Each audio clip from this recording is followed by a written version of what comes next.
Hey guys, and welcome back to another cast here on HD Starcraft. I'm going to be casting today LzGaMeR versus Sen. Now, Sen is actually a Korean player, and I believe that he sent me a replay pack containing several of his games, so I'm going to be casting a lot of his games. There's a lot of cool series in here, including a game between him and NC Yellow.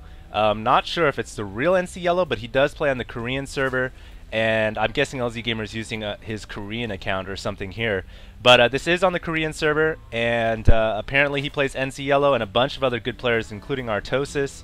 So I can't wait. This is going to be an awesome pack of replays for me to cast, so look forward to more games in the next couple of weeks. Anyways, it is going to be a Zerg versus Terran. Sen plays Zerg, and it is going to be on Scrap Station. His opponent, LzGaMeR, spawning as the dark green Terran on the other side of the map. Now, this map, Scrap Station, I think it's prone to a lot of early air attacks, and so what I've seen from a lot of Terran players lately is them going for a fast Viking out of a starport, and then they use that to harass all the overlords on the map. What that does is two things. It prevents the overlords from scouting across the map, doesn't allow them to have map control or map vision, and number two, of course, it blocks supply. So it's really annoying, and it's easy to get that fast overlord out. Now, on top of that, the Terran player also has the option of going Banshees or whatever he wants to do because the air rush distance is so short. In comparison, it looks like Sen is going for a pretty standard 14 pool opening, and he's probably going to grab that fast expansion relatively soon.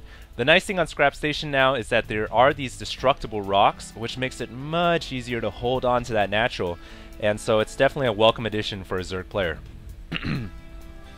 Now, I haven't been paying attention to the chat log. I don't know what they're talking about, but I guess that's two different things for you guys to listen to.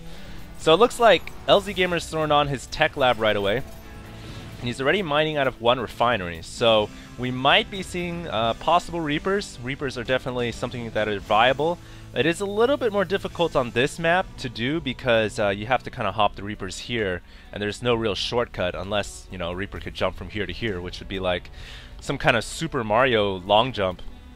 Anyways, he is getting a Reaper, so this is interesting. Let's see where this rally point is directed to, right over to the natural expansion. So he already predicts that Sen is indeed grabbing that fast expansion. And whoa, there's a bunker going up. Very nice by LzGaMER. The problem here is that hatcheries, when they're morphing, have very limited sight range. So something I do when I'm a Zerg player, or when I play Zerg, is I move my Overlord to kind of chill around this hatchery, and it usually spots any potential bunkers from going up. So this is big here. And you guys see the Reaper actually had to take the long route. That's why I'm not sure why you would go for a Reaper on a map like this. It really makes the rush distance so long. And now that the Zergling has seen the Reaper, Sen's got to be prepared. He's got to assume that there's a bunker or something going up. The Reaper here taking the shortcut. Oh, this is bad for Sen. It is going to get inside the bunker, or is it? Yeah, there we go. And it is going to reach the hatchery as well. Now Sen is well aware. And to deal with this, well, here's the thing. He's already got a Roach Warren out, and I think he's going to be just fine. He's just going to make some roaches. If this was any other map, that bunker would have been up so much sooner, and this hatchery would have been in danger of dying before roaches could come out. But now there are going to be roaches. The Queen is also coming off the line as well, and there are two Reapers in here. Notice the supply depot positioning. That's going to prevent Zerglings from coming in and surrounding on the right side of the bunker. And here we go, hatchery down on half HP. This SCV needs to start repairing this bunker right away. ASAP, one roach on the SCV as well. Nice moves here by Sen, who is going to fend this off quite easily, no problem. And he even finds the time to inject larva onto the hatchery. Ooh, it's getting really close there, and then it goes down. The Reaper, I mean.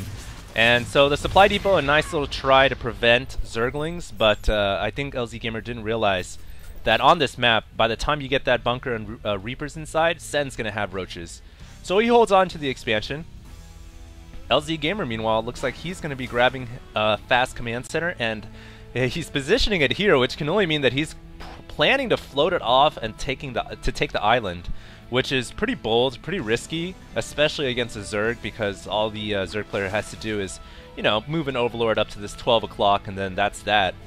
But LzGaMER is going to attempt it anyways. And I think Sen is going to be suspicious when he sees that there's no command center here. He's going to probably, you know, the next instinct is to check here. Excuse me.